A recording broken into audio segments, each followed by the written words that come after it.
Warning, this video will contain spoilers for Dragon Ball Super Episode 82. You have been warned. We now have the official Jump preview for Dragon Ball Super Episode 82, and I want to talk a little bit about what it says in the Jump preview from the Japanese Shonen Jump, as well as a little tidbit about the Pride Troopers and kind of the idea behind them. So, Dragon Ball Super Episode 82, I Won't Forgive Son Goku, the Warrior of Justice Toppo bursts in. It's going to be airing the weekend of March 19th because there is no Dragon Ball Super on the weekend of March 11th because there's a Nagoya Women's Marathon. Now, Herms, of course, as always, our great translator, translates this from the newest issue of Jump. He writes, "The Warrior of Justice Toppo has descended in front of Goku. As Goku and the others have achieved victory for Universe 7, the Universe 11 warrior Toppo suddenly appears. Toppo rages on about not forgiving Goku, but..." Now, the actual reason as to why Toppo is upset with Goku is not entirely made clear yet. One can presume that maybe he's mad at Goku because he fought his ass off against Bergamo and did not throw the fight,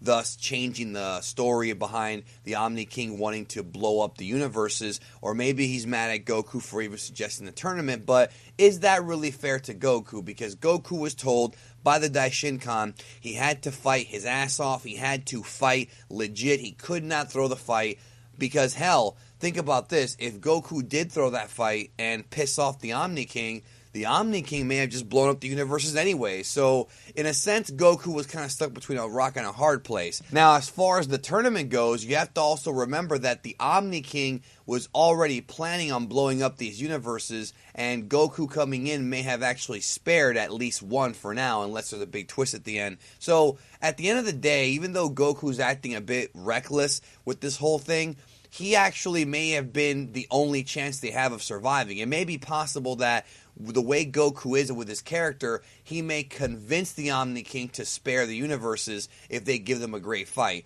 We'll see what happens at the end of the arc, but I think Goku's getting really vilified by a lot of people in universe, and it's very interesting that he's being seen as the villain by the other universes and as a marked man. Now, Herms goes on to translate that Omni King this week, showing interest in Goku and Toppo's battle. The Omni King has his interest piqued by Goku and Toppo's battle. I guess he wrote that twice. Probably a mistake, but anyways, and accepts a proposal from Universe 11's gods to have a special match. Now, I want to clear up some misinformation here. It says here, proposal from Universe 11's gods to have a special match.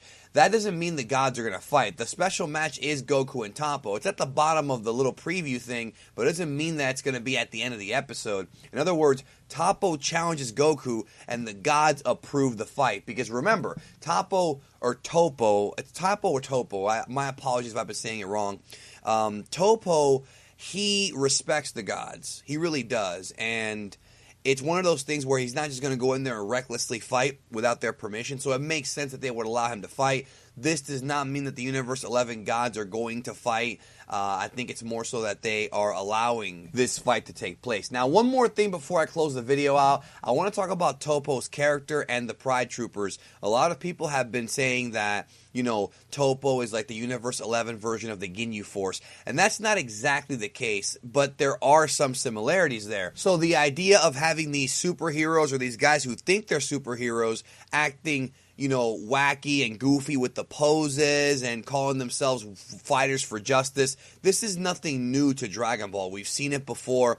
We've seen it with the Ginyu Force that I already mentioned. We've also seen it with Jocko, the Galactic Patrolman. We've seen it with Great Saiyan Man, and now we're seeing it again here with the Pride Troopers. You have to understand that most of this is a parody of the Japanese tokusatsu / superhero genre. In fact, the Ginyu Force themselves in the Japanese version are called the Ginyu Tokusentai, which is the Ginyu Special Forces, or Special Task Force, which is a direct parody of what the Japanese would refer to as Super Sentai, which is Power Rangers.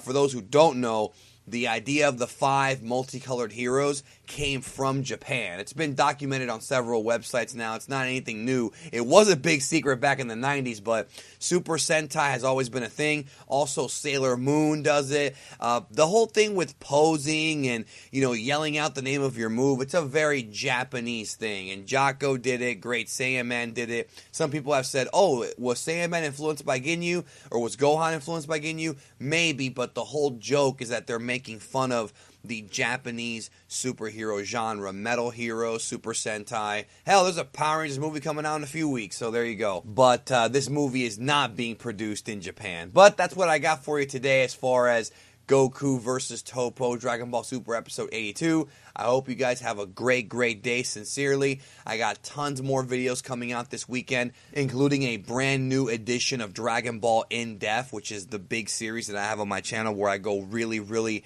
inside the mind of Toriyama and inside of Dragon Ball. That's coming up this weekend. Plus, tonight, I am planning on seeing Kong Skull Island, so get ready for a review on that, and tons more coming up. While you wait for that to post, check out some of these videos.